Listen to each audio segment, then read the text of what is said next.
Greetings, ladies and gentlemen, and welcome to today's edition of RE324, where I take old stories I've done and update into modern audio standards.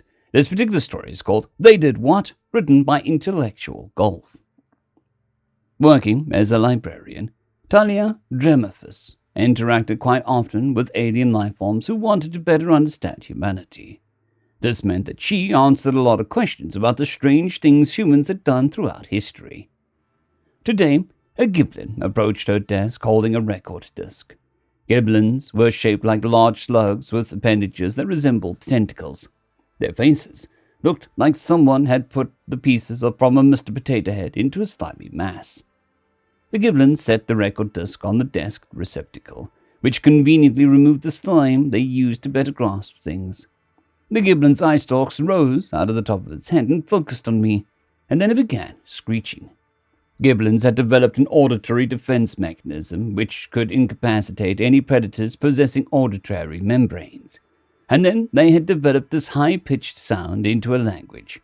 Thankfully, her neural net interface, NNI, took care of the screeching and translated it into an approximate human speech. I do not understand this record. I was looking for non-fiction human behavior from their home planet of Sol. This must have been mislabeled. Talia sighed internally. She must have heard similar statements from alien species at least 5 times a day. She looked at the record label and recognized it as a record of human reality television from the time before the Exodus. The record is in the right place. This is a recording of a reality television show from the 3rd millennia in Sol Reckoning. The slug-like giblin's eye stalks retracted almost entirely into its head, and then began extending and retracting in rapid cadence.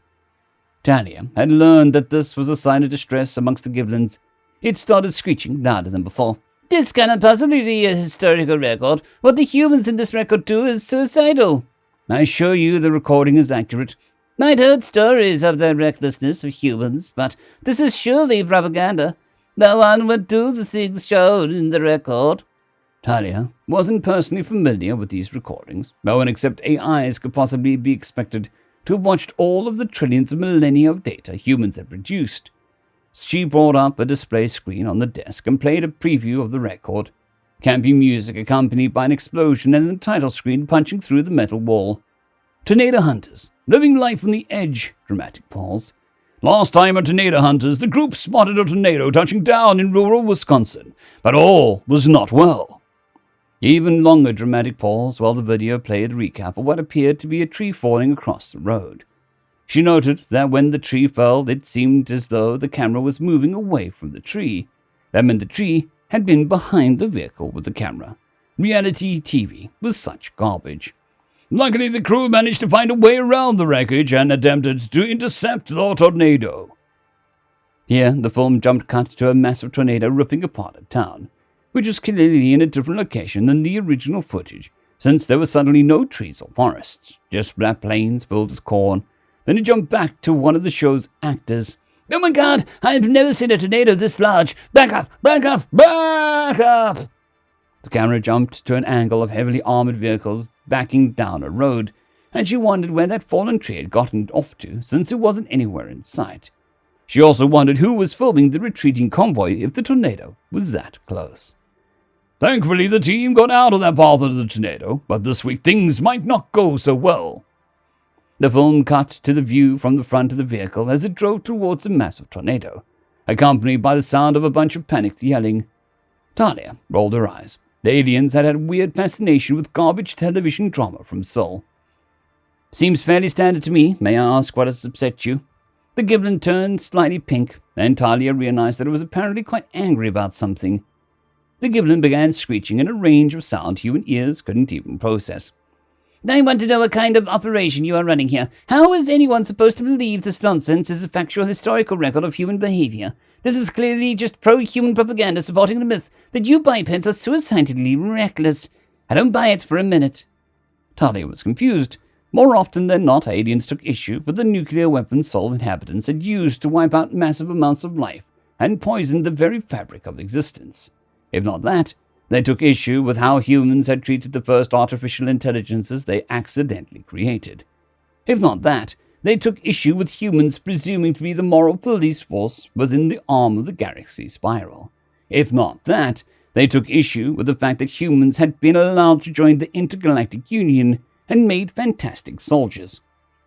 Excuse me, can you tell me exactly which part of this record upsets you so I can try to analyze the issue? The Giblin turned fuchsia? At the 28th mark, you suppose that humans behave so incredibly irrationally, there is no reasonable explanation for their actions. I've seen my fair share of falsified video recordings. This is definitely one of those. Talia called up the 28-minute mark in the video and muted the audio. Reality TV didn't need to be heard. She watched as the lead vehicle in the convoy sped towards the outer wall of a tornado. The conveyance resembled an old 4x4-style gas-powered vehicle, except this one had steel plates welded all over it in unnecessarily large weld marks. The vehicle hit the wall of the tornado and vanished, and then several seconds later was jettisoned from the tornado almost 100 feet in the air. The vehicle plummeted towards the earth, and then several bursts of gas realigned it so that the wheels were facing the ground and the vehicle landed surprisingly intact. Talia realized this must have been from a period where humanity had just discovered momentum dampeners, because the novelty would have quickly worn off and not been worth all the idiotic overproduction otherwise. She widened her eyes and dropped her chin towards the Giblin, a sure sign of, yeah, that's true, amongst humans. This record is accurate. I don't see any signs of tampering. Who the hell is supposed to believe that someone would drive into a weather disaster? The translator didn't have the right term for what the Giblins would call tornadoes, but it was essentially the wind that ends lives. Talia shrugged and said, That's very tame compared to what the humans came up with in the later half of the 3rd millennium and so. You haven't watched scuba diving inside a live volcano, I take it. End of story. I would like to thank our T5 members and patrons, Casper Arnholtz, John Creighton, Vidmori, 050, Dragzoon WRE, and Elijah Silvercross. Thank you very much.